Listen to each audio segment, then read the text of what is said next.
My name is Dustin Kelly, but everybody calls me DJ. I'm prior Army, serving as both a Ford observer and a military police officer.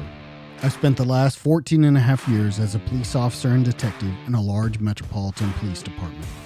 Two things that I've learned throughout my career. One, everybody has a story to tell. And two, the best stories are true. This is the DTD Podcast.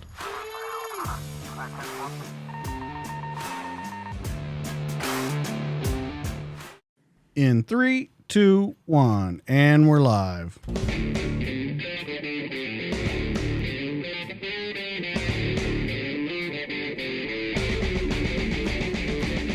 What's up, everybody? Welcome back to the DTD Podcast. This week in the studio, my guest spent his 14-year military career at opposite ends of the spectrum. Starting his career in the Navy, he decided after 4 years that he was not getting the fulfillment that he desired. He's requested a change to Navy EOD, but was rejected. This guest turned to the Army and was quickly snatched up for EOD, completing his training and initial deployments. In 2011, this guest's life changed drastically when he was injured by a secondary IED that rendered him sightless and caused massive injuries to his body. His life took another rough turn when he was diagnosed with bacterial meningitis, which rendered him completely without his hearing. With darkness and complete silence surrounding him, my guest started to take back control of his life with the help of his girlfriend and future wife, McKayla. These days, he's an entrepreneur, chef, public speaker, and motivation for anyone that thinks something is not possible because of the cards that you've been dealt. Please welcome into the studio, Aaron Hale. What's going on, my friend? Hey, thanks for having me on, DJ. Yeah, man, I'm so glad we connected over email and decided that we should do something together.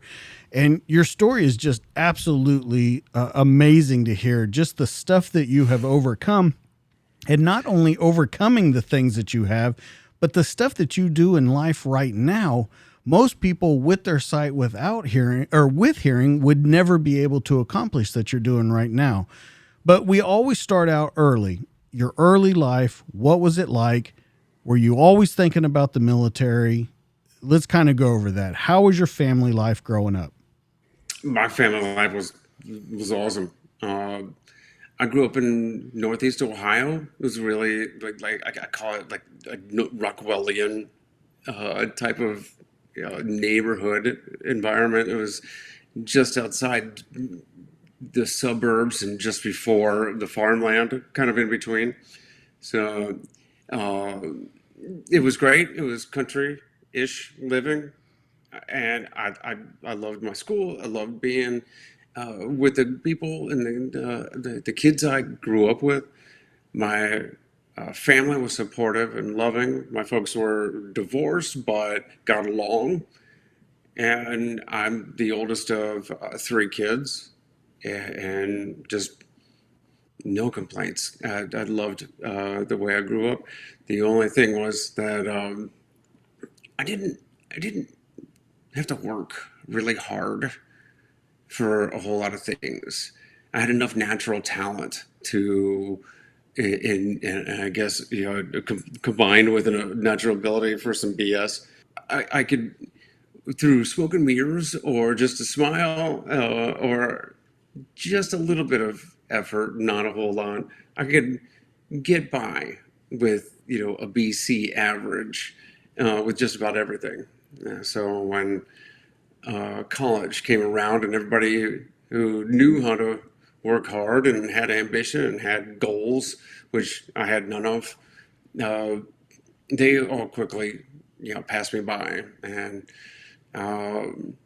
that's when that first pivot point in my life came. The first decision, the critical decision juncture came up was when I realized that I just was not prepared for college and needed to do something about my work ethic and values. When you talk about your work ethic, of course, a lot of that has changed in your life. I think we can both agree on that, because nothing, I would say, comes easy now. It's been a lot of work. It's been an uphill battle. But when you look back on that, does it upset you when you think that maybe you weren't doing your full potential back then? I certainly wasn't I wasn't achieving a whole lot. I was enjoying the day to day, and there were spurts of that potential, that promise. When I played football, or I started a few entrepreneurial ventures in school. When I had a goal to work towards, I worked really hard, and I thoroughly enjoyed it. And then I'd reach that goal and accomplish that mission, and I think, phew, that's over. Now I can kick my feet up and do nothing, and watch TV, play video games, hang out with my buddies, and I didn't develop habits around the achievement. Good habits weren't developed, and that's what I really needed. That's when I turned to, after college, that's when I turned to the military, because that's exactly what I needed. I needed, one, to earn that tuition money back that I just pissed away. Also to work off the freshman 50. But most of all, I really needed to uh, figure out what my goals, my values, and really get that work ethic and be proud of working towards something on a daily basis. Process. How about your siblings? Were they focused? Were they driven, or was it kind of the same thing with them? My sister was. She was very studious. She had to work hard. I think, and in fact, I believe she might have been a little peeved that things came to me pretty easily without having to try too hard. Even though she was getting better grades than me, she was working a lot harder to get them. And my younger brother, we're all 3 years apart, so he was 6 years younger than me. And frankly, this is enough of a separation that by the time he hit middle and then high school, I was through college or out of college and overseas by then. He didn't have much ambition for college. He decided to go roadside construction, and as far as I know, he took quite a bit of pride in a day's hard work. You joined the Navy first. 1999 is when you go in. Is it everything that you thought it was going to be? I wasn't quite sure what to expect in Navy, especially like Navy basic. Yeah, you see those like platoon, full metal jacket, the like standing on the yellow line, drill sergeants yelling at you, but it's the Navy. It's not the same. Uh, at the time, they did. It was a rifle. They actually did a marksmanship. I wouldn't call it training. It was like half a day, and it was a glorified duck hunt. You got this rifle shaped thing with a long cable connected to some computer in another room. You pointed it at a wall, and you pulled the trigger. It just went click, and then they said, "Okay, leave the room." What was that? I don't know. And that was literally my rifle training in the Navy. But I don't know if they still do that or what they do. But there were other things. I mean, it's Navy training, so you actually train to fight fires. You train to patch pipes. Do like all branches. You do a bunch of marching, eating, PT, and learning what it means to be a sailor or airman, soldier, marine. And then I went to Navy A school, learned how to be a Navy cook. And I've been cooking since I could reach over the counter. My whole family is also very creative. My mom and my brother, very gifted sketch artists and painters. But my creative spark led me into the kitchen. I love the culinary arts. So I decided I wanted to be a chef. And for my 4 years maximum in the Navy, I would be a Navy cook, the military equivalent. Only thing is, the Navy thinks of the at the time it was mess management specialist. They changed it to culinary specialist because that was a mouthful. They considered it more like hotel restaurant management on the civilian side. So when I got to my first duty station, it was shore duty in Naples, Italy. I asked where I was going to be cooking, and they said, "Oh, no, we don't cook when we're on shore. That's civilians. We run the barracks." And I'm like, well, of course that makes sense. Uh, so my first duty station, my first job in the Navy as a Navy cook was, and the FNG was the night desk clerk at the BEQ and the Navy Lodge at Capitano, Naples. So I would hand out lost room keys and check in new sailors and give them that trash bag full of linens and run trouble call tickets. That's about it. Over the course of 2 years, I worked my way up to the maintenance department. So I would then take the trouble call tickets from the front desk and escort public works, local nationals, the Italians, to the rooms to fix, make repairs. And it was so funny because all day long I would just point around and say, "Como si dice? Como si dice? How do you say this? How do you say that?" And I was learning Italian from a bunch of Neapolitan roughnecks, plumbers, electricians, and it was so funny because anytime I got some liberty, some leave time to travel around Italy, all the Italians look at me like, "You're an American from Naples. You're trying. It's nice, but let's just speak in English." But Well, I got to ask you though, that's got to be a huge disappointment because you come in to kind of give it your all. You said that you really needed that focus and stuff. You come in and do the job, but you don't even come in and really do the job that you came in for. Now, I know that that came later on, and I know that you really can't complain. You're in Naples, Italy, as, a 20, 21, 22-year old. But as you move through this, you take over as not only cooking, but you're cooking for an admiral, correct? right. Yeah, the thing is, I spent 4 years in Naples at two different duty stations. After my 2 years in Naples at PCS, I moved to another command, the commander of the Sixth Fleet. And the truth was, I was learning the skills that were necessary. I just didn't realize it at the time. I was disappointed in my job assignment, but I was also taking leadership roles. I was learning, how to lead, how to communicate, how to be a good sailor, well-rounded sailor. I was promoted ahead of my peers, and when it came time to change duty stations, a flag billet came up, and it was a special duty assignment, which meant it needed a recommendation from the commanding officer. But the thing was, coming from the maintenance department to cooking for a three-star admiral is kind of a difficult jump. But also over the course of those couple of years, I volunteered to help the commanding officer through his receptions. So I was doing catering jobs on the side as a collateral duty for the commanding officer and his wife at his Italian villa. And so when it came up to cook for the admiral and I needed a recommendation, the commander gladly did, and I moved into that billet.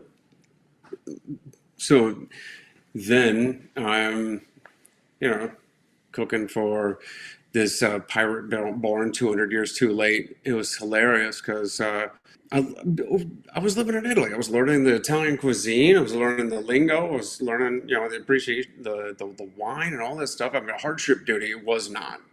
But the admiral had one rule.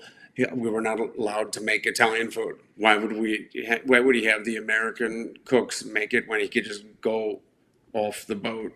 But see that we were doing well. I went from running trouble call tickets to cooking for the admiral and about 35 of his top brass, and it was fantastic.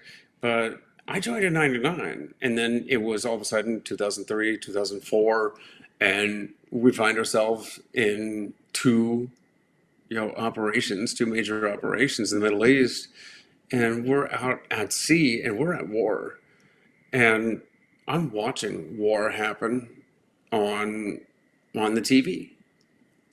Yeah, my job is as important as everybody else's, but I along the way, not only did I develop those internal values, internal skills, was starting to get that external thing, the gratitude for, the service members around me, a loyalty, a duty, that selfless service, and respect for my military service. So I wanted to play a part in the effort, and I didn't think that being a cook in the Navy was was the the highest and best use of my skills and abilities. So that I could do a whole lot about it. I did request to deploy to Afghanistan as a cook, and I ran an Army chow hall. So I went from cooking for the admiral and his staff to cooking for like 600 NATO troops in Farah, Afghanistan.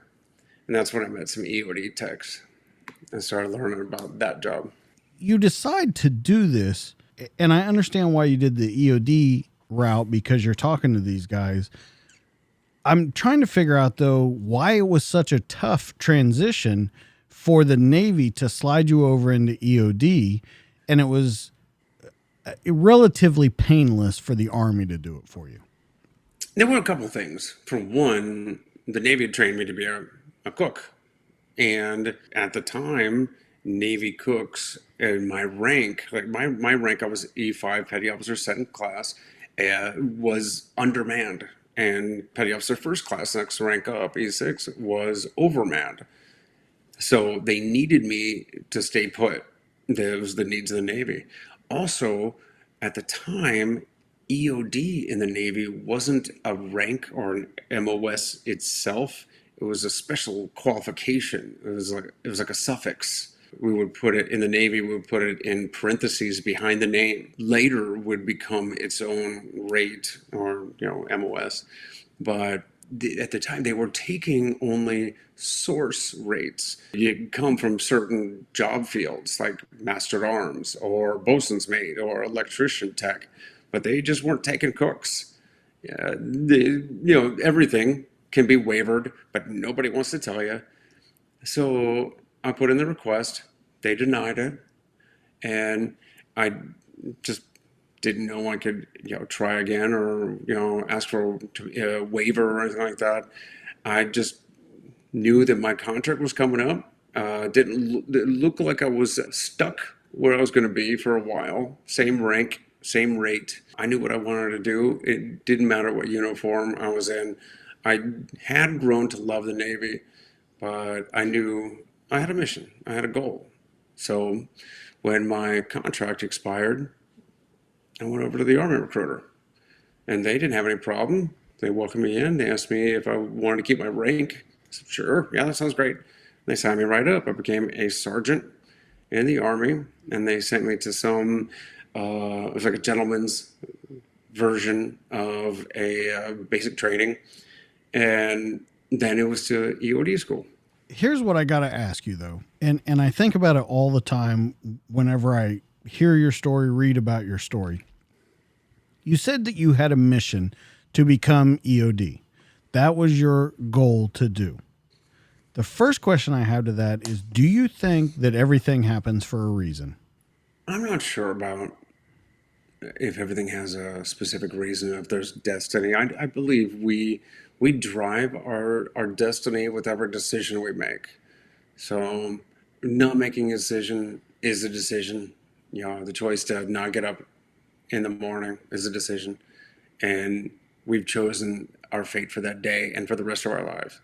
I chose not to work hard in college and ended up choosing the military.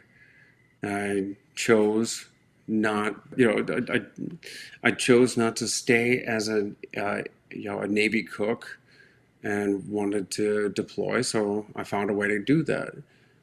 And that, certain things by the choices and the preparations and the way we open ourselves up to things uh, present themselves in a different way, a different light.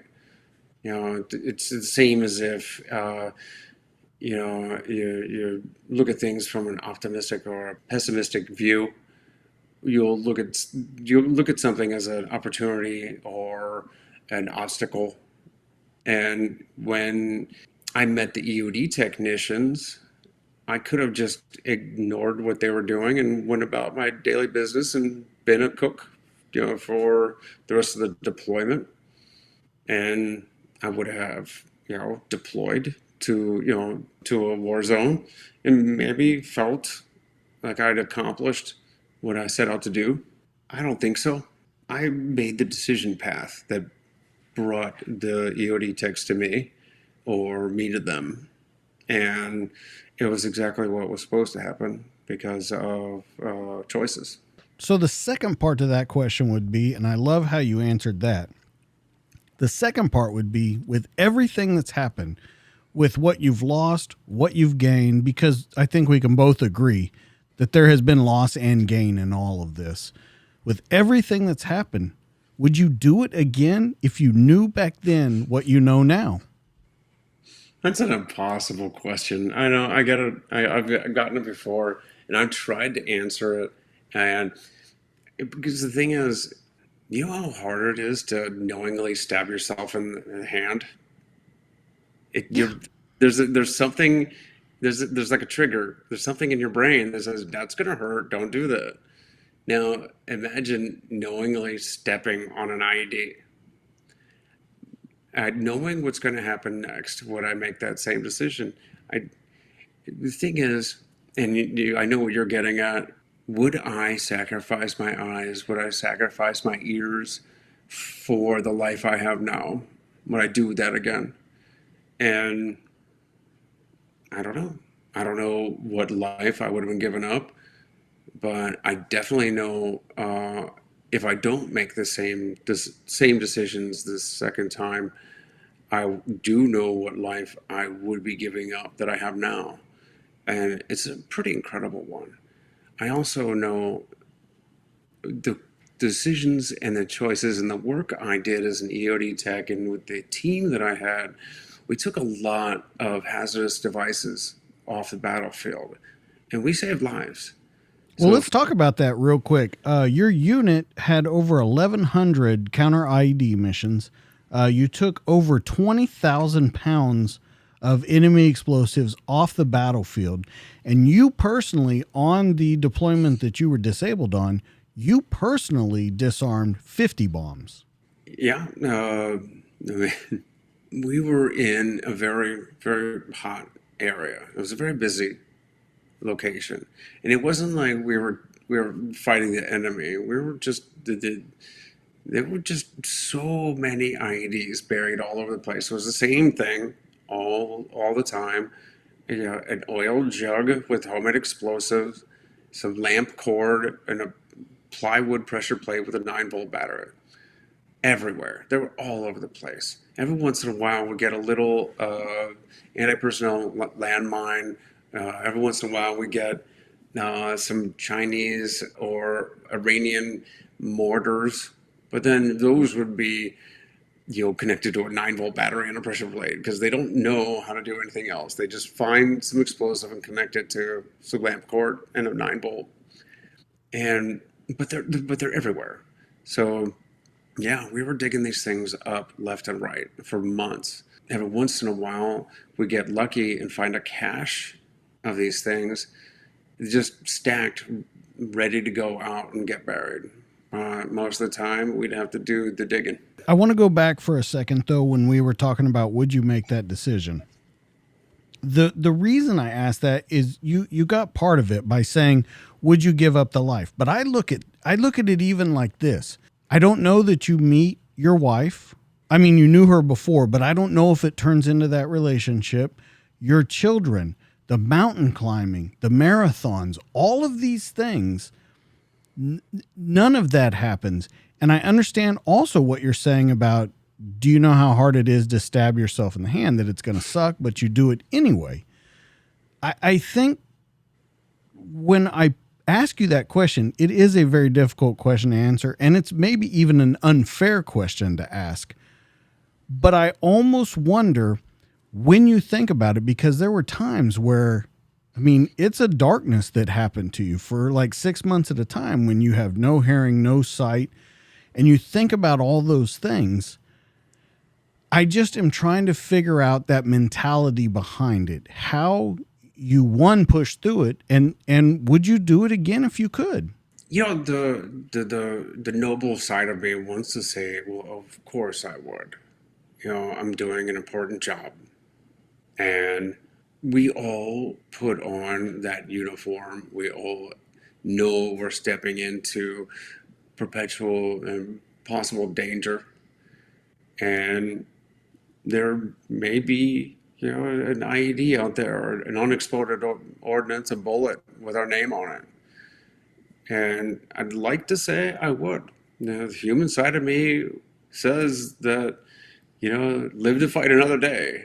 But my life is so rich today.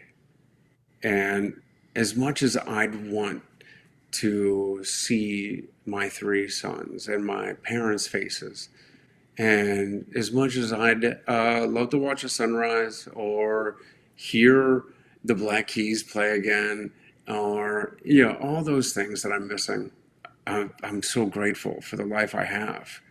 And I really don't think I'd want to change a thing. I still am alive. I'm healthy. I have a fit mind. I'm married to a wonderful woman. I still get to be dad to these awesome three boys.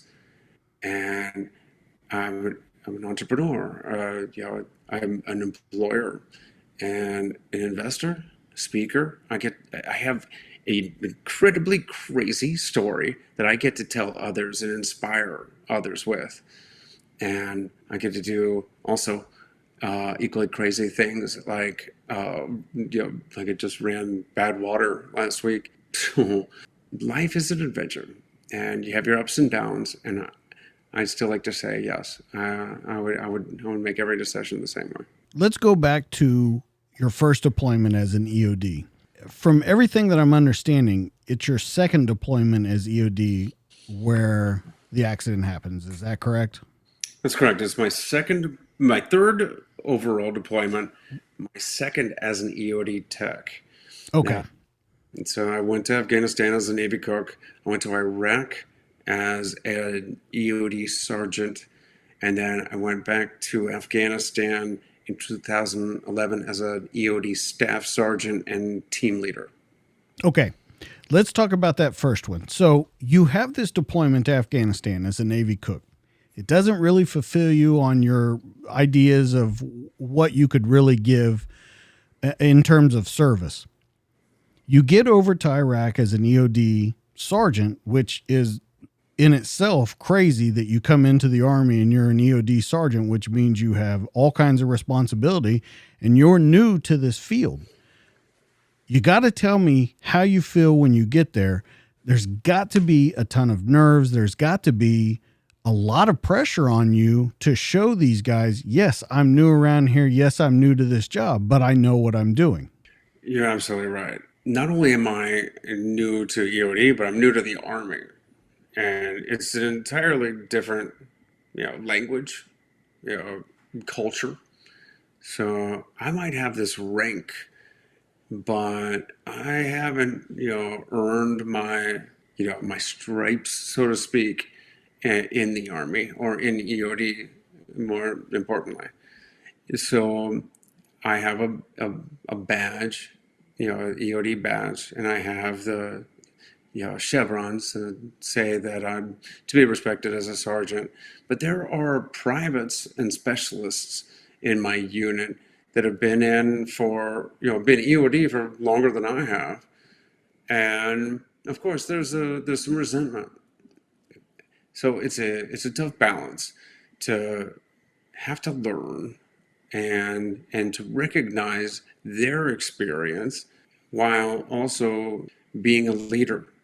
So thankfully, my first sergeant saw the dichotomy there and kind of bailed me out. He assigned me to, most EOD teams in the Army are three-person, a team leader and two team members. And he assigned me as this fourth member on a team. And I was learning with them, and I was pretty much doing the work of all the team members. But my first sergeant decided to send me to the JIDO sexy cell, counter explosives exploitation cell in Camp Liberty. And that's where the EOD teams, after they've collected the evidence off the battlefield, package it up and send it, and it gets triaged and sent to analysis. So it'll get analyzed for biometrics, chemical analysis, electronics, all that kind of stuff, and sent out like a storyboard format to all the agencies, DIA, CIA, ATF, DEA, FBI. So I went there to receive the packages from the battlefield and do the triage part. We would sort out and photograph, measure all this stuff, and send it to the various departments for analysis. And it was a perfect learning experience for me because I got this higher level training. I got to see how where our evidence and our storyboards go, how they like to see it come off the battlefield. And I had this extra training, extra experience that I could take back with me when I got my team. Kind of being young in the profession and seeing it on a higher level, which always helps in the end because you see an end game to everything, which I think definitely helps you make decisions at the beginner level. Yeah. However, I believe even at the entry level in EOD, they understand it's pounded into us and throughout the EOD training, EOD school, that this is a serious job. Even the slightest mistake could be the end of yours or your team's or others' lives. So there aren't a whole lot of goof offs in EOD. They don't last long. However, I did absolutely recognize this assignment as a way to get that extra education, that extra preparation for when I did finally receive my team leader certification. Let's talk about that stress level. There has to be no other stress like it in the world. Like you said, with the smallest mistake, it could be catastrophic. How do you deal with that stress, and how do you take that learning how to deal with that stress into this civilian life that you have now, into this profession that you have now? You had to have learned little bits and pieces and nuggets of information to use later on. Yeah, we go through these stressors in our lives, several, like the chaotic times of our lives, and we get through them, and then it's like we become a little more resilient. And people talk about resilience like a rubber band, where you get stretched and you come back to that same place. But humans aren't rubber bands. When we get stretched, when we endure some stress, we become stronger. We become better. We learn and change from that. Our synapses, with our the neuroplasticity, and our synapses just reroute. And then we've assimilated that experience. So it's not, maybe the next time it's not quite as much of a stressor. Well, when I went to EOD school, they put the motto is like right over the door when you walk in. And I think it's right over the gate going into the training area, and it says initial success or total failure. That puts a pretty fine point, on the seriousness of the job. Okay, and you see that every single day. You don't start the day. That doesn't mean you start the day stressed out. That just means this is your new normal. So we start EOD school, and we might be a little spooked, a little scared, a little timid, of course, about the job. But we do it every single day, and we plan and prepare and we train for it, so that when it comes time to do the job, we just do the job. I think that is a simplified answer, though, because here's the thing. Whether you're talking about law enforcement, whether you're talking about military, first responders, it's very easy for us to say things and make it sound like it's very blasé. I don't think the average person knows, though, that kind of level of stress. Of course, like you said, we have stressful times in our life. We have all these things. If you make a mistake, an explosion goes off, and that's the end of it. Possibly for you, definitely for the mission. Well, I know you've heard that saying, sweat in training so you don't bleed in battle. Right. And also in our school, we would have an exam. We would be tested every 2 to 3 days. The amount of information that were being crammed into us is incredible. The attrition rate is huge, not because of the physical requirements, but because of the mental requirements. Some of the questions or some of the wrong answers, some of the gigs on our tests, well, backing up, a failing grade, minimum passing grade is an 85, because you don't want to see student in a bomb suit. So, True. but there are some wrong answers on our tests, some wrong moves on our tests that are 16-point hits. Because if you made that mistake in the real world, it meant you die. And usually those are safety infractions. That's the very first thing we start learning is safeties. We have a whole list of them: HE, frag, EMR, static. Every one of them has a meaning behind it. HE, high explosive. It goes boom really fast. And here's what it does. Fragmentation. Here's what happens when fragmentation comes. That kind of stuff. And for every situation, we can point out what safeties we first need to observe when entering this dangerous area. And if we don't observe that safety, it's a 16-point or a deadly mistake. So it doesn't, no situation on the battlefield, especially not EOD, missions, are ever safe.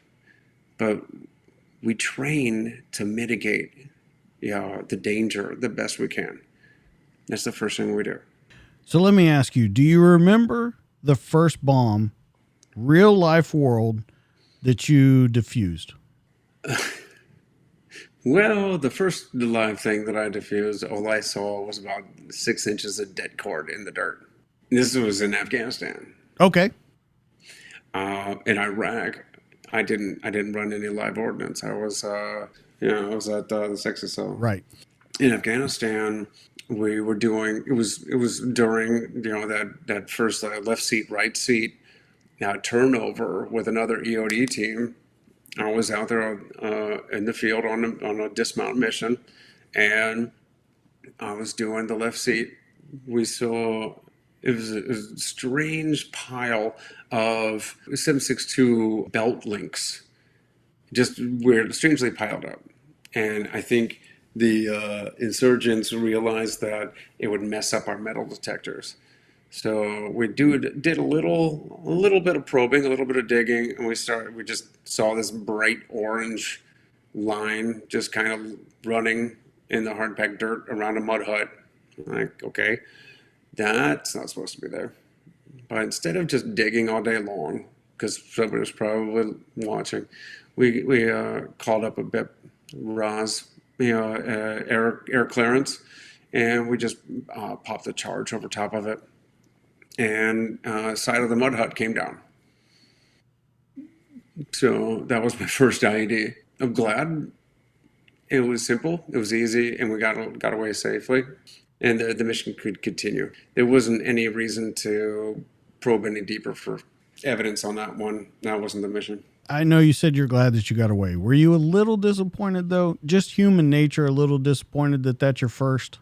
Well, it's not it's not something out of a cheesy movie or anything like that. It's not a story you tell the guys at the bar. Got plenty of those, but my first one was simple, easy.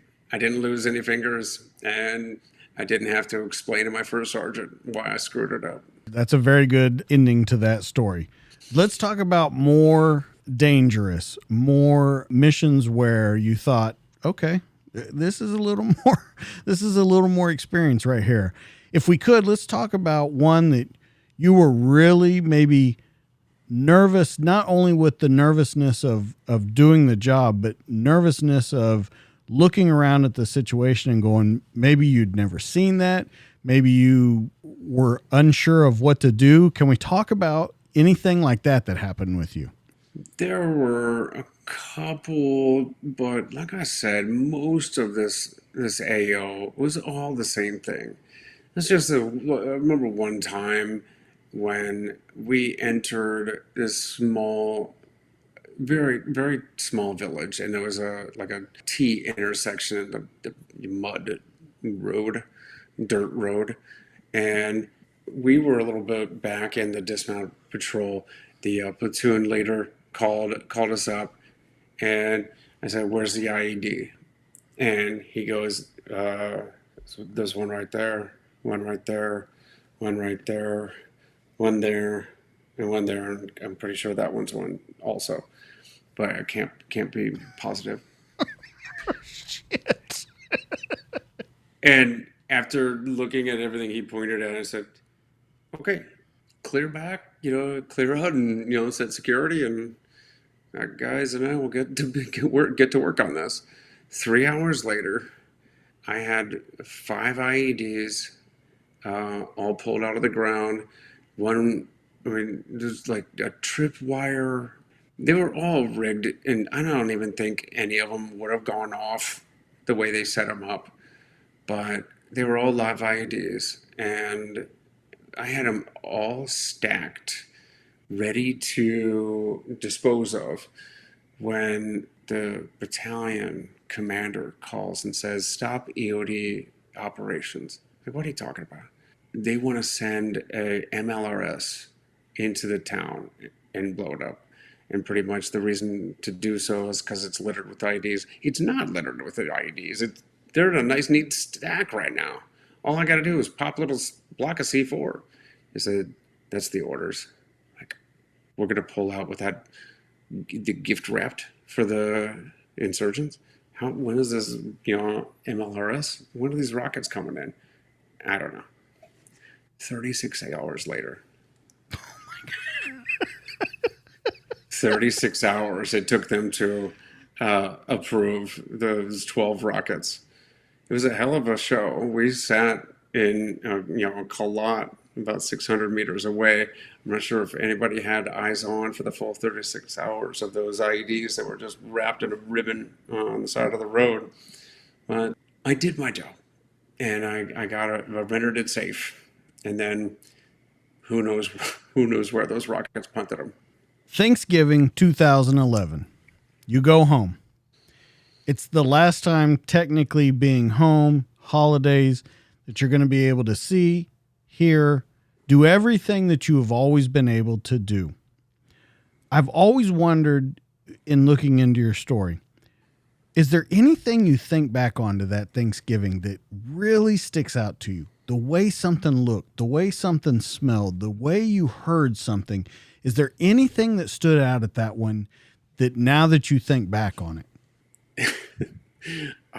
The one thing that always jumps out at me is my dad, my son's grandfather, this bachelor in Orange County who loves drinking wine, smoking cigars, and playing golf 152 times a year, rented a Mickey Mouse costume for my son's birthday, which is just November 21st. So I got to see my son turn one, and I got to witness the whole family get together for Thanksgiving, and I got to see my dad dress up like Mickey Mouse, and that was priceless. That's one hell of a last page in the photo album. When you think back on it, and I want to make sure because it gets a little cloudy here. Were you married at the time to a first wife? Is that correct? That's right. You have one son at that time, correct? One son at the time. Yeah. He Yeah. just turned one. I was married to the previous wife, and then I was injured. Okay. So all of this happens. Trip in all ways that I can see works out great. You go back to work. December 8th, 2011. There's something in the road. Can you walk us through this entire chain of events?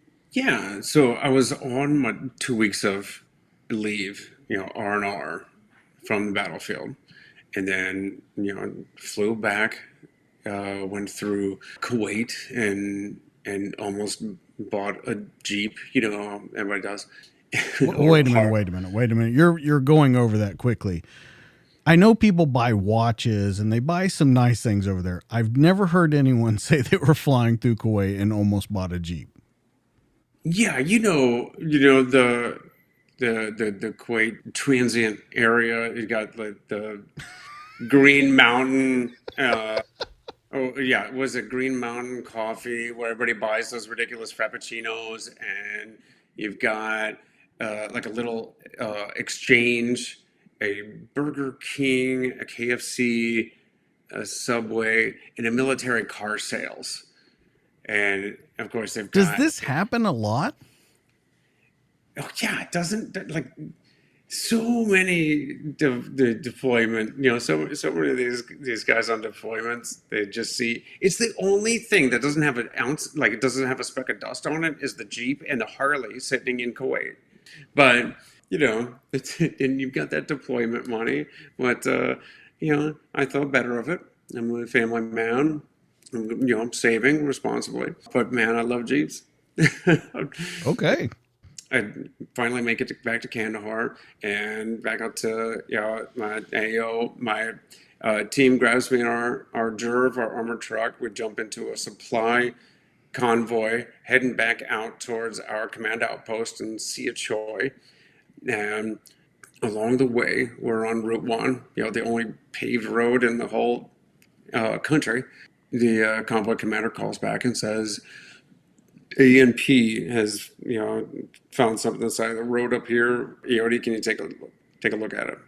This isn't my AO. This isn't my, I'm not on QRF or anything like that. But it's either our team, which is ready to rock, or it's sit on the side of the road as we wait for the QRF, an hour later to come out and look at me like, what the hell, dude? So we let the convoy set up security. Then I threw the luggage off of the robot and the robot out of the truck.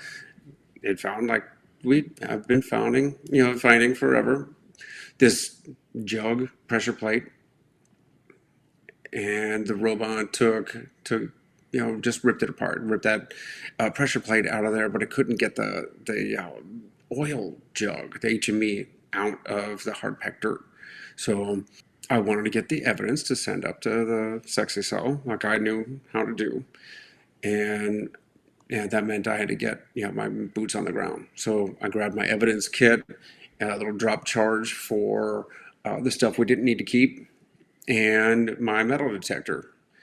I started making my approach about 20 meters or so from the original device. There was a secondary device that hadn't yet been found. About the same time, the metal detector was trying to tell me something very important. That's when I got punted into the air. The lights went out. My bell got rung like I'd never been rung, and I landed on my knees and elbow. And I was kneeling there on the ground, still awake, but I couldn't see. And I thought that my helmet had gotten pushed over my face. But before I could go to adjust that, I checked my fingers and toes and did a functions check and make sure everything was still there. When it seemed like everything was still intact, I reached up to fix my helmet just to find that there wasn't any helmet. It was gone. And that's when I thought, oh man, this is bad. My first sergeant's going to kill me for losing that. I knew that the next thing that was going to happen was my team, like they're trained to do, was going to clear a safe path in so the medics could treat me and get me out of there. I didn't want anybody to come into that dangerous area. There may be other secondary devices, tertiary devices. So I stood up and I started making my way back towards the truck. Of course, I can't see. I have no idea where I'm actually going. And it just looks like I'm, doing this zombie walk around the battlefield. Eventually, my team grabbed me, dragged me back to our truck. The medic came from the outer cordon, huffing and puffing, complaining about making him do all that running. And within 14 minutes, the medevac chopper was there, taking me right back to Kandahar. You passed out about 10 minutes in, or when the medevac got there? Is that when you passed out? I think I passed out on the chopper.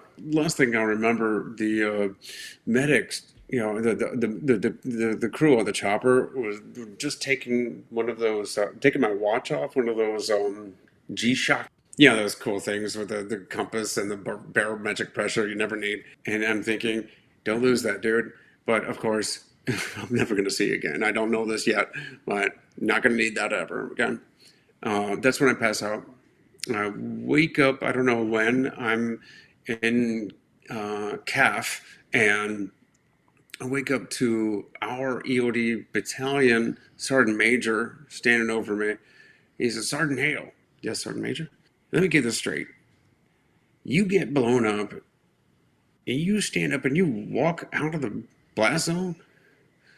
Yes, Sergeant Major. You are fucking crazy. Yes, Sergeant Major. And then pass back out. That was surreal. Yeah.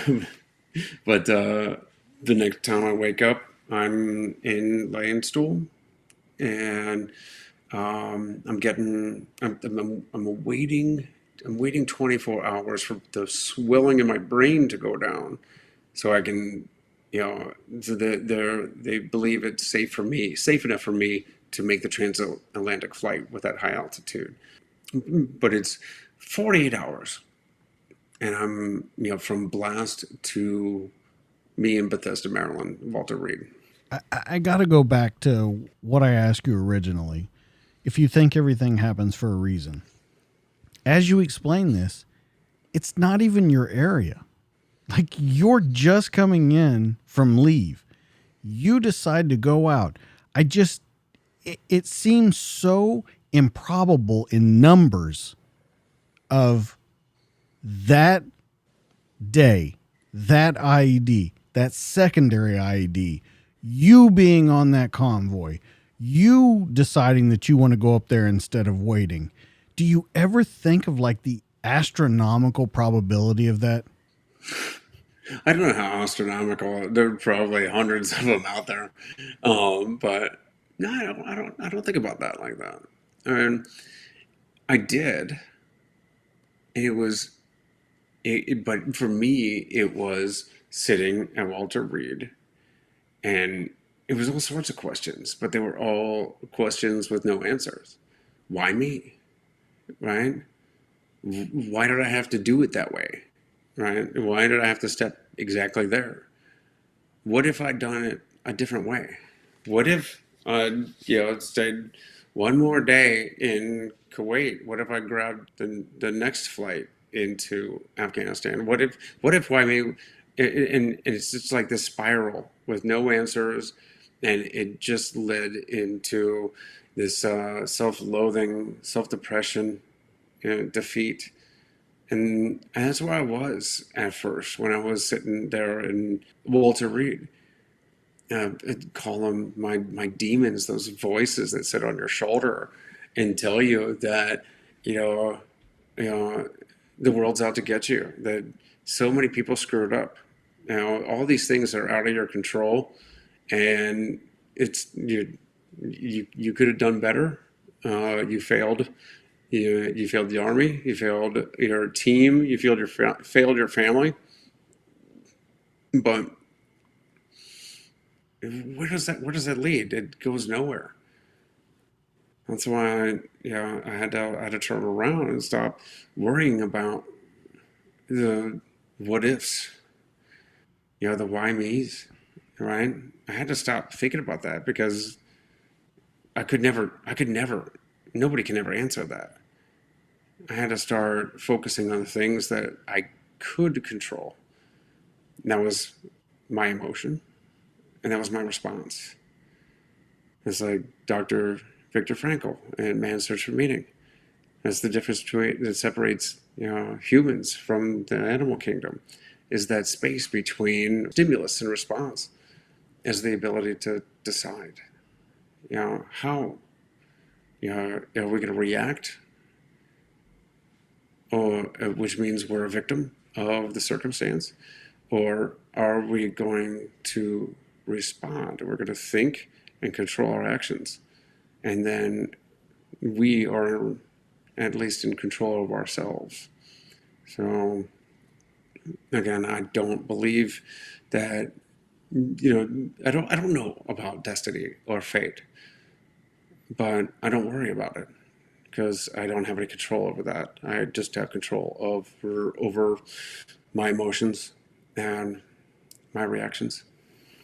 So let me ask you, you talked about self-loathing, you talked about depression. Is there anger at all?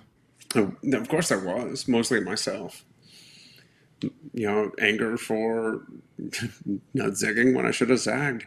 Maybe angry that I didn't just drop a charge on it and forget about the evidence. It was all angry about all sorts of things, but it's the same stupid, never-ending cycle where there's no answer.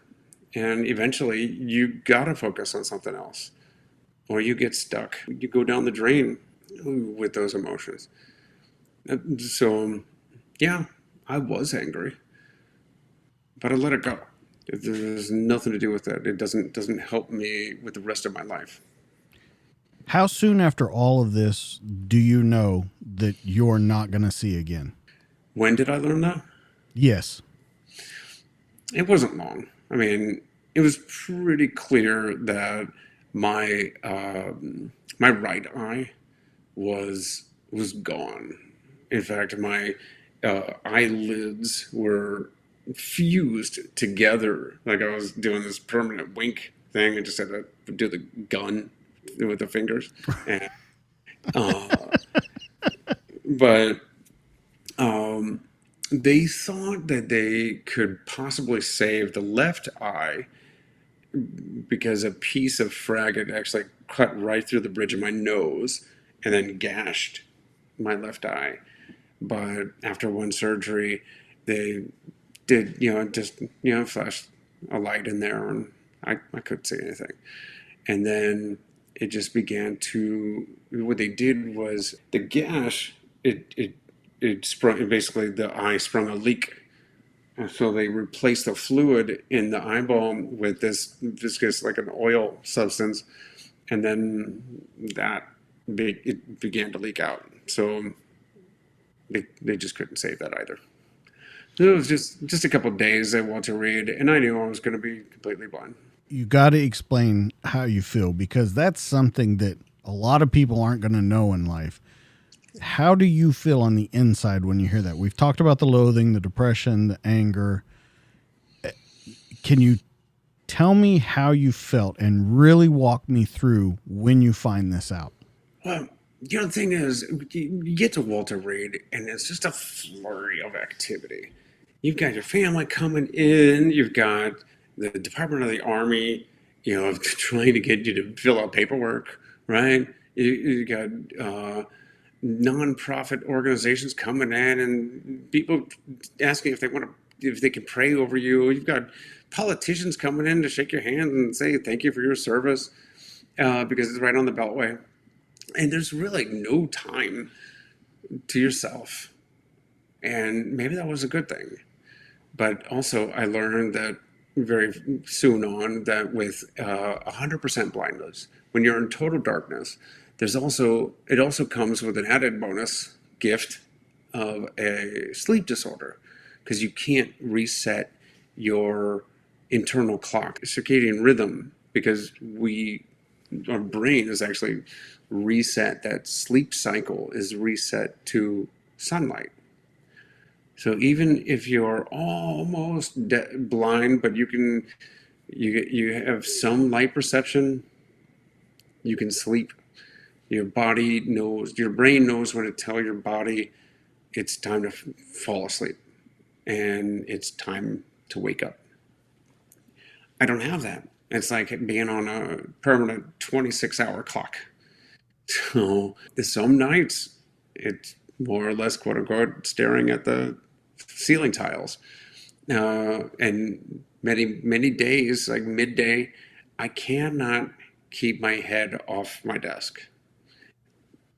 I have to fall asleep. So I'm there at Walter Reed. All this activity's going on.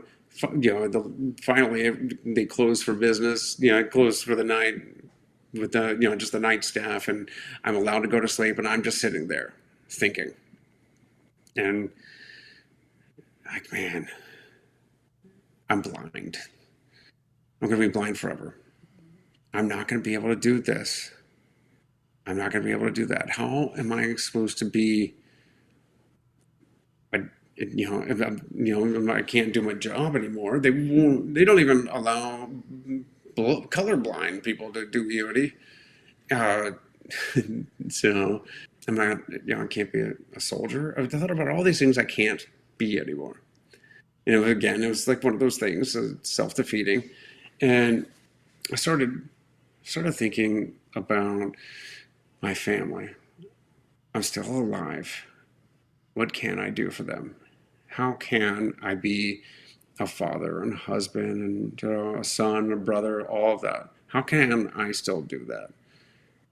And I started thinking about all those warriors up and down the halls of Walter Reed in military hospitals all around. They're all fighting their own personal battles. So why am I feeling sorry for myself, right? Some have it far worse than I do. But I don't have this monopoly on pain.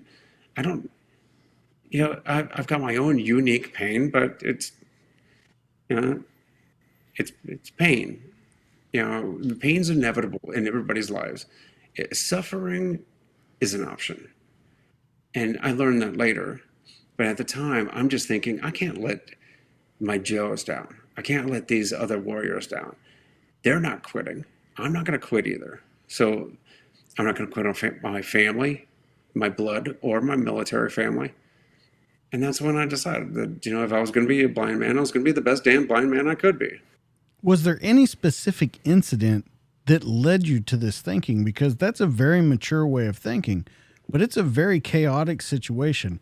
Was there one event, or was it a culmination of things that finally just kicked you over that cliff and said, it's got to be this way or that way? There's only two ways. I don't know. I think it was a combination that kind of preloaded. My mom is just an eternal optimist, and she just has a certain way of thinking. And frankly, it wasn't her first rodeo. My younger brother, I said, used to do roadside construction while I was stationed in Italy. his work truck on a roadside, on a highway job site was T-boned by another contractor inside the barrels, going really way too fast, and threw my brother out of the truck. And he landed on his head, cracking his skull, breaking his neck, breaking several bones in his body. A passing off-duty EMS driver was just driving by. A medic pulled over and kept my brother alive long enough for the life flight to pick him up and take him to the closest hospital. He received permanent brain damage. He was put into a coma, medicated coma for over a month. To this day, he's got permanent brain damage. He's got Parkinson's-like tremors down one side of his body. He has a pacemaker connected to one of those brainstem stimulators to counter shock the misfire down that side of the body. And my mom moved into the hospital to nurse my brother back to life for like 6 months. And my brother had to learn how to speak again. He had to learn how to walk again. And when my mom walked into Walter Reed for the first time, I heard her voice because I could still hear her at the time, even though both my eardrums are blown out. And she comes in with this bright voice, "Hi, honey." And all I could think was, "I am so sorry I did this to your other son." And she goes, "Oh, baby, not my first rodeo. We'll be okay." The other thing, though, was 2 weeks before I was injured, when I was home on leave, I was actually in the DC area where my aunt lives, and that's where we did our Thanksgiving reunion. I found out about one of our fellow company EOD team leaders was injured and was at Walter Reed. So I was the first one there at the hospital to see him out of the ICU. And Kyle Vickers is just an amazing guy, a hilarious dude, and a great personality. And I don't know if it was his personality or the just coming off of the anesthesia, but he saw me and he got this huge shitting grin on his face, like, "Hale, what are you doing here?" And they wouldn't tell me what had happened to him, but they let me go into his room before I came out of surgery. And I don't know if it was Winter Warrior Project or whatever organization, there was a stack of clothes on the side chair by his bed, and it was like sweatpants, sweatshirt, t-shirt, and one shoe. It doesn't take a rocket scientist to figure that one out. So he gets rolled in. Obviously, he's about like 70 pounds lighter in one leg. And he goes, "Hey, dude, I think I kicked myself in the face when it happened." And then almost in the next breath, he goes, "The worst thing is it ruined an awesome calf tattoo." Okay, this guy, it's got to be the medication, but it's also there's his personality. So I'm there at Walter Reed now, and I'm blinded. I'm like seriously bummed out. And here comes Kyle rolling in the wheelchair. He goes, "Hey, dude, check this out." And he grabs my hand and he goes, "Here, touch my face." I'm like, "What?" And he puts my palm of my hand up on his chin, and he's like, "Feel that, man?" I'm like, "Yeah, you got some scruff there." "Yeah."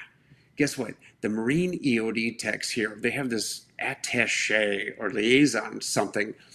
And when they come out of ICU, and they come out of surgery, he asks them, "How you feeling?" If they say fine, he hands them a razor and says, "Get back into regs." We don't have an attaché. It's All the Army guys are growing their beards out, and it's driving the Marine techs mad. You got to grow your beard out. I couldn't help but chuckle. It was that brotherhood, you know. It was having my buddy there. And then it could have been anybody, but it was great that it was him. I'm sorry it happened to him, but between my family and the support of my brother there, I couldn't feel sorry for myself for long. And I decided, life is still happening here. Life's still going on. Whether I feel I could be doing self pity and feel sorry for myself for the rest of my life.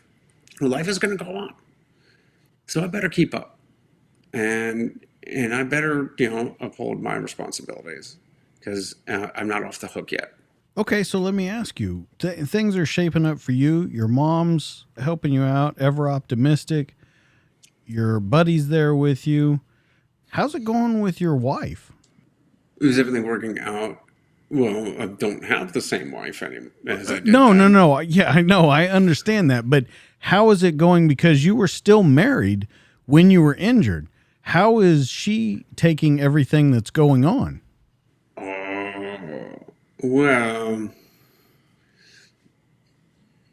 she didn't take it very well, and I don't want to get too deep into it because we still have a son between us, but she didn't take it well. She wasn't prepared to be the spouse of a wounded veteran. Also, we had our difficulties before the deployment. In fact, it wasn't until we moved into our new home and I retired from the military and I could no longer deploy to get away from her that I had to face facts that the situation was untenable.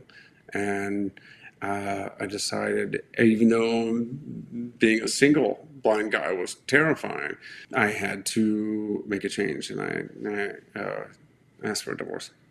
How hard is that to do, to leave everything that you've known? Now the military's gone. Now your wife's gone. Now you're a single guy. And I hate to sound like a grumpy Gus by saying it, but I just have to understand how you have this optimistic attitude about everything, because your life is completely different now when all of this happens. That's got to be terrifying, though, to know I'm already like this. I'm about to step off and do this single. Yeah, the one thing I've learned is that life is perpetual change.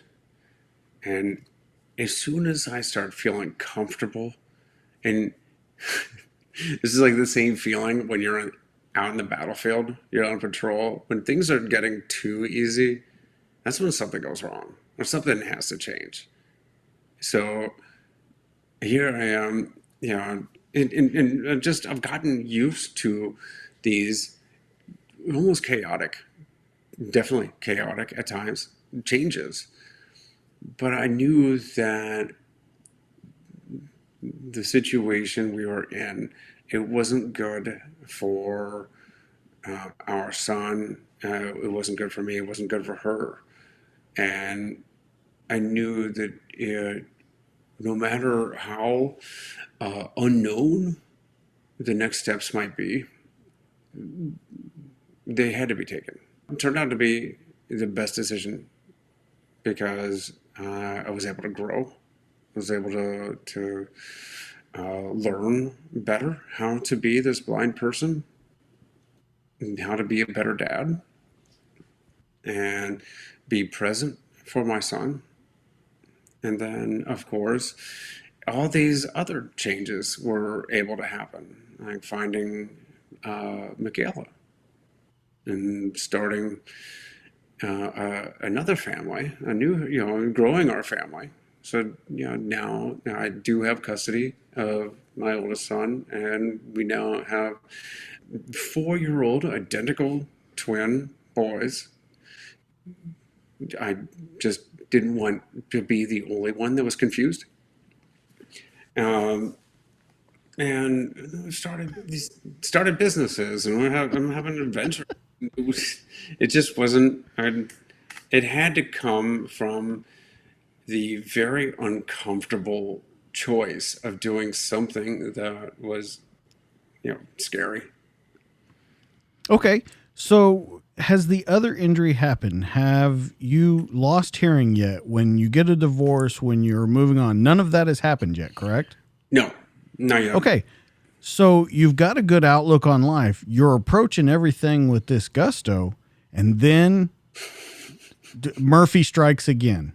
And you got to be thinking at some point, like, shit, like, what? I'm serious. And when I say that, I say it, kind of jokingly, but there has to be a point where you're like, what is going on? Get this. Okay, I got divorced in 2014. I started running marathons. In fact, I registered for 4 marathons within the span of 4 months. I'd never run anything over a 10K in my life. And then 3 of them qualified me for Boston, which I ran in April of 2015. And I also started mountain climbing, climbed a mountain in 2013, with all wounded veteran team of in the Peruvian Andes. I climbed mountains in Colorado. In spring of 2015, I climbed 3 14ers in Colorado in a day. Went skydiving for the first time, which, meh, it's kind of like sticking my head out a fast car because I don't get the benefit of the view. Started kayaking whitewater in a solo kayak. I was doing like class 3 rapids and on the Yellowstone River, and I'm telling you, I was having these amazing adventures. I went hunting. I don't know if you can see that guy up there. Yeah, I got that guy blind. All is spring, early summer of 2015. I was 2 weeks away from climbing Mount Kilimanjaro, and I was going to start on my quest to climb the 7 summits. And I get I get put in the hospital again, and I find out that, oh yeah, and I had this awesome first date with this beautiful girl named McKayla, and then I I'm in the hospital and I'm going deaf. The doctor tells me you have bacterial meningitis, probably from this leaking crack in your skull that hadn't been completely patched, 4 years ago, and you're gonna be deaf in a couple days. First thing I said was, "What?" Please tell me you meant that as a joke. I couldn't help it. Um, No, seriously, the first thing I thought of asking the doctor was, "So you're going to tell me I'm going to be 100% blind and 100% deaf? I'm never going to have to pretend to pay attention ever again?" To anybody. I did ask, and my mom was there, and it was probably the bacteria, but I didn't hear her laughing. Um, but yeah, again, it took me a couple weeks to get out of the hospital. It was a terrible battle with this bacteria. I mean, migraine doesn't do it justice. It was so bad. The pain was excruciating, and it was taking not just my hearing, but my vestibular balance, that inner ear gyro, that was gone too. So I fall asleep, and it felt like I was falling. So I would wake up jumping out of my bed. And thank goodness for the hospital, like handicap rails in the bathroom, or I'd fall off the toilet. Then I come home in a wheelchair, and I'm just sitting at my breakfast bar, and I'm thinking, holy crap, again, like, why me, right? When have I paid my fair share? When have I, paid my dues, right? When's enough enough? But it's like, why is this happening to me? And it just, I recognized I recognized it, like, logically. I recognized what I was doing to myself, but emotionally I couldn't help it. I was pissed again. And I was just sitting there, the whole world ending at my fingertips. I was trapped in this body. I couldn't get a message in. All of the accessibility devices, all the talking computers and phones that I'd been using, the barcode scanners for my pantry to tell me what's on the labels, all silent. No audiobooks, no podcasts. I couldn't read my emails. I was just stuck there with my thoughts. And I tell you what, remember, how everybody was complaining about how isolating that whole COVID quarantine time was? Like, welcome to my world, people. That's nothing. I just sitting there, and I kept thinking, this isn't the way. I was mad. I gave myself time to process the emotions, but it was as though,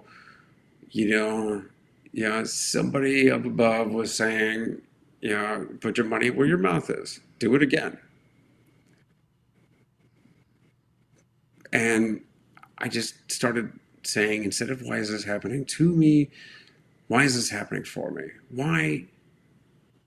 What can I learn from this? How can I learn and grow? And how can I become a better me? How can I be me still? And then, even better than saying, how can, how is this happening for me?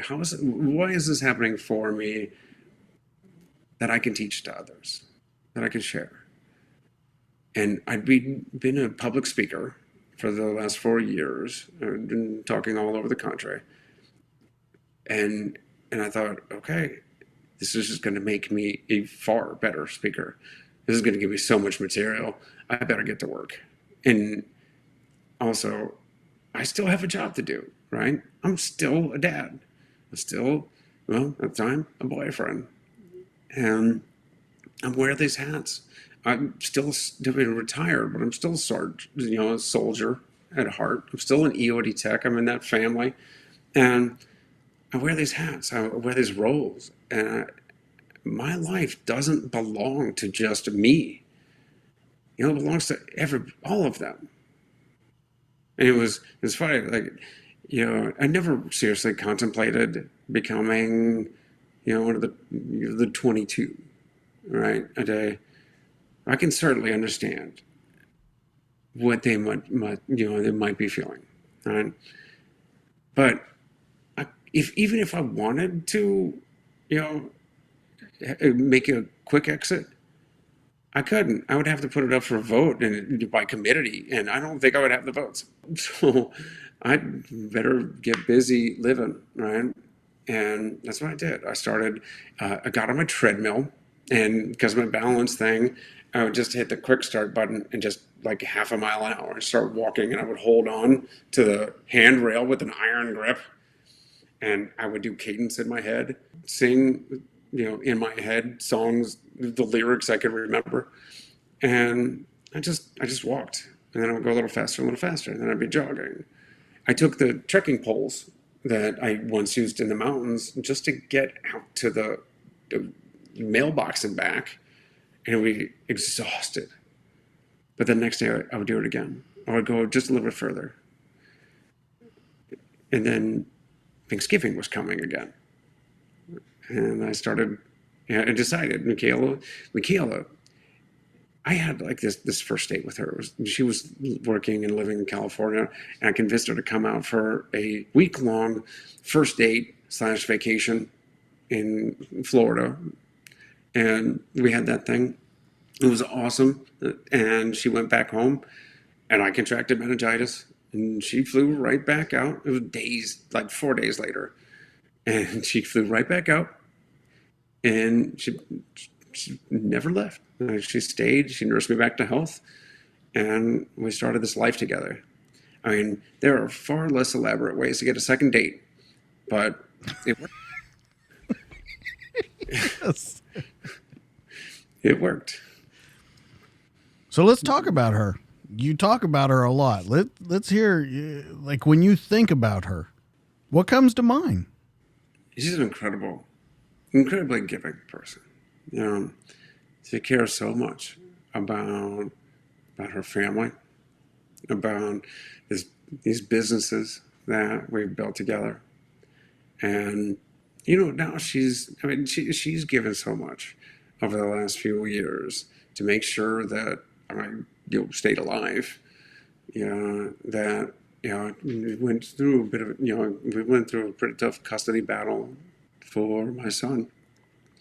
And she's an amazing spouse and an incredible business partner, and really fun to parent with. So I'm a very lucky guy. When you do this, when you get married, when you do all this over again, because you got a divorce after the injury happened and stuff, is it ever in the back of your mind that you're worried? What if something else happens? What if she can't handle this? Like we talked about with the first one, that she didn't not care about that, but that she didn't take it well. Does that come into your mind at all? Well, we talked about it at length, right? And in fact, my ex, being my ex, was a huge part of our lives for a few years. As the divorce was ugly, the custody battle is ugly. So we discussed things, and we talked about, like, is this really a life you want? You really want to be married to a deaf, blind guy? Do you really want a life like that? And somehow she can see through all that to me. And I don't know, she was already put through the gauntlet right at the beginning. So she's been initiated. So when the wedding came, and we wrote our own vows, we kept them easy. She promised to keep the house stocked of bacon and bourbon. I promised to never let my eye wander. Unfortunately, these are prosthetics, and anytime I get like something, in there, and I gotta clean it, I tend to every once in a while spin the thing, so it looks like a lazy eye. So she's been able to keep her vows. I have not been able to keep mine. At least you can admit it. That's the first step to recovery. So is that you can admit it. So let's talk about all these things that you guys do, because it's simply amazing. Now, I know you started with the Thanksgiving dinner when you were trying to get back on your feet, when you were trying to live this life. You took weeks to plan the menu and everything that was going on. And I got to tell you, your cooking without looking is, one, hilarious, and two, the food is absolutely amazing on there. Let's talk about that Thanksgiving when you're getting back onto your feet, and then how it led into this company of confectionery, delights for people. Well, I told you I was like sitting there feeling sorry for myself, and I decided I wasn't going to do that anymore. Actually, after a little while, you kind of get bored. It was true. I was feeling sorry for myself, and then I'm like, okay, now what? I had to do something, and I literally had to do something. And I tried to, what can I do? And I could walk to the mailbox, and I could get on the treadmill, and I could do those things, and my legs still worked, even though they were a bit wobbly. I could still cook. And something I love to do, and it was just kitchen therapy, right? It was just cooking. I would make a meal for the family for dinner, and then Thanksgiving was coming, so we decided we're just going to throw this huge feast. We're going to make it a party. We're going to invite the friends and family, even because I retired close to the EOD school. We even invite some of those students that get stranded over the holidays, don't have the leave and the money saved up and want to keep it for, Christmas, New Year's.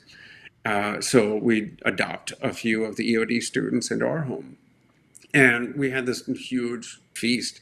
I started weeks in advance. I started making cakes and cookies and pies. I started making batch after batch of fudge, right? I made this fudge recipe that I could change all the different flavors of chocolate and different spices, and every batch of them throw some nuts in there and a little spice there. We'll go to the liquor cabinet, a little bit in there, a little bit in there. And McKayla said she noticed two things. She hadn't seen it in like 6 months because it was a long time I was stuck in my, without before the cochlear implant. One she noticed was a smile on my face. I was actually enjoying what I was doing. I wasn't thinking about what I couldn't do or what I lost. I was thinking about what I could do and what I could make, right? And the other thing she noticed was that the fudge was piling up.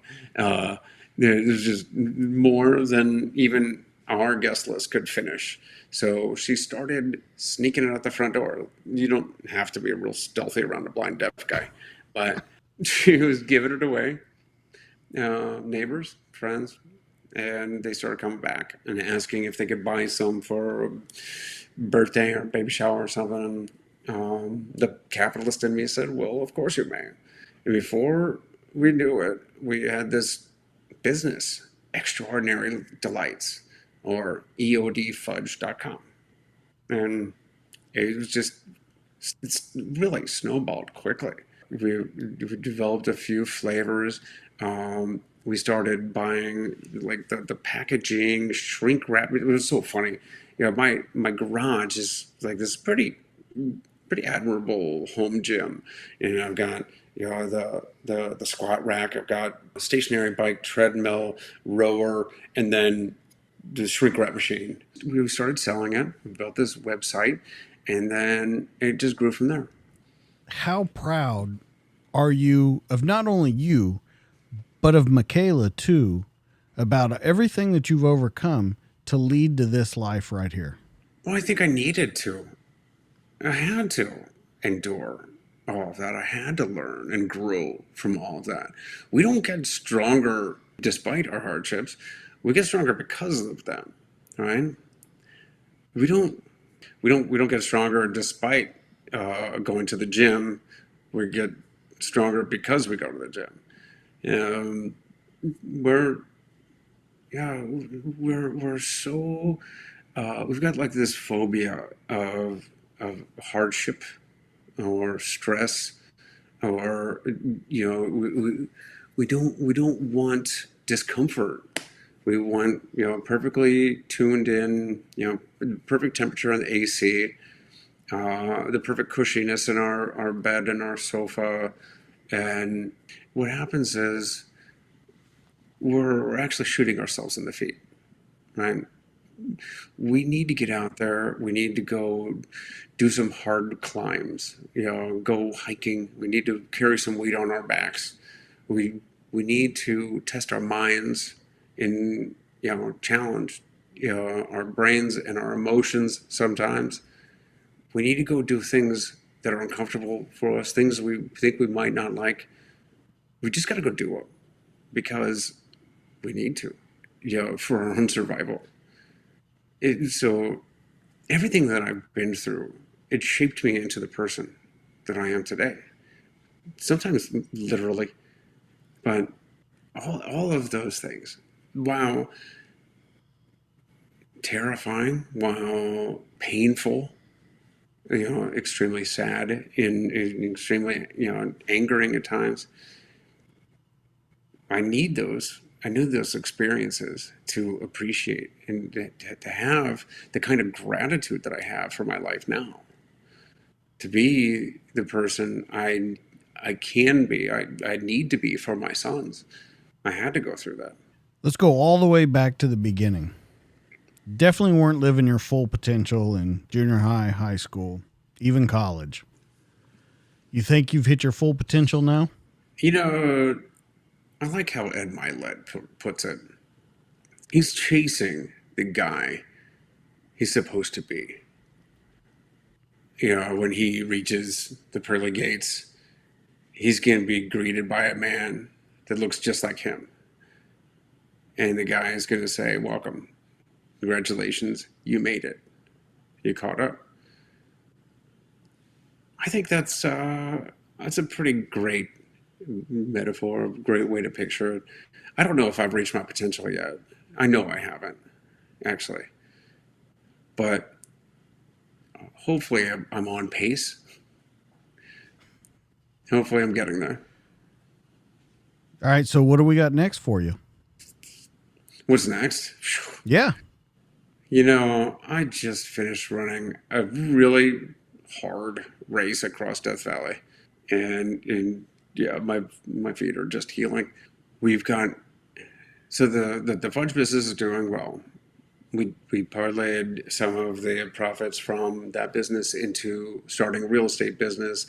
McKayla became an agent. I just started my own podcast a few months ago. It's doing pretty well, and I'd like that to grow as well. So we're growing our real estate business now. We're growing a podcasting enterprise, and I'm an ultra running athlete. My coach just got back home, just like I did.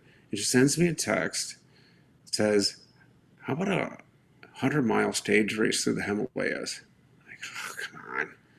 My toenails haven't fallen off yet. But I don't know. I like having these challenges. I like having something to work towards. I've got plenty of them going on right now. So right now is just a pause so I can appreciate what I've got, spend a little time, a little less time on the treadmill, a little more time running around with the toddlers. All right, where can everyone find you? And let's talk about everywhere someone can find you. Everyone can find me at pointofimpactpod.com.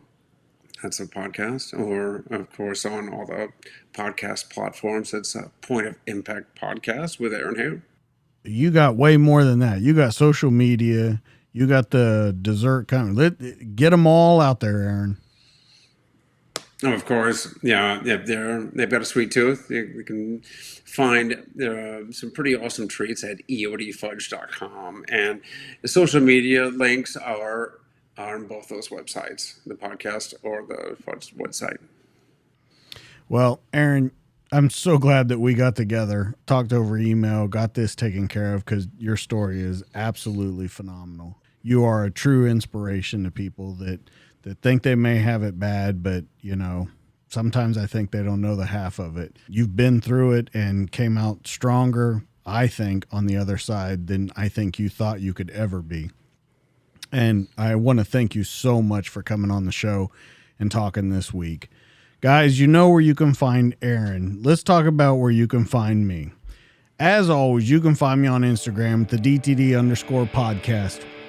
You can find me on Facebook at the DTD Podcast, and you can find me on YouTube, where all these conversations are in video form. But your one-stop shop, DTDpodcast.net. It's audio, video, pictures of Aaron, all of his links, able to buy anything that he's selling, get a hold of those treats, and listen to Point of Impact. Now that we've talked about everywhere you can find me, let's talk about our amazing sponsors, Mac Belts and Police Coffee. Let's talk with Mac Belts. We all know that nothing stands up to wear and tear like a good leather belt. And if you're looking for the toughest leather belt on earth, then you've come to the right place. Mac Belts. They're handcrafted in the USA by veterans who are serious about their craft. If you're looking for a belt that's tough enough for your active lifestyle and helps support those who've given so much to our country, you look no further than Mac Belts. It's the toughest belt on the planet. And let's talk about the Governor. Laser cut from premium synthetic polymer and an impressive break strength of 1,500 pounds. It's 1.5 inch width. It's handmade right here in the USA by SOF veterans. Precision machine for the Mac buckle and with the Mac buckle. A low profile and lightweight synthetic belt solution. Expertly designed to be unbreakable and all-weather capable. It's a perfect solution for casual or dress wear and ideal for utility or firearms carry. Don't forget to check these guys out, macbelts.com. Let's talk about coffee. Let's talk about my favorite, One Ranger. You're sure to love it. It's flavorful, medium-bodied coffee with a smooth and sweet pecan flavor. Now, as we all know, pecan coffee is probably the best combination in the world. The pecan is rich, it's sweet, it's nutty, and buttery. Its flavor cuts right through the coffee's natural acidity to give you a smooth and satisfying experience.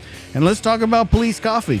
They're an officer-owned business, and they're dedicated to crafting the finest coffees and blends and shipped as soon as they're made to provide you with the freshest coffee available. Their coffee's some of the best you'll find, but it also helps serve an important cause, and we talk about it every week. They give back to our community.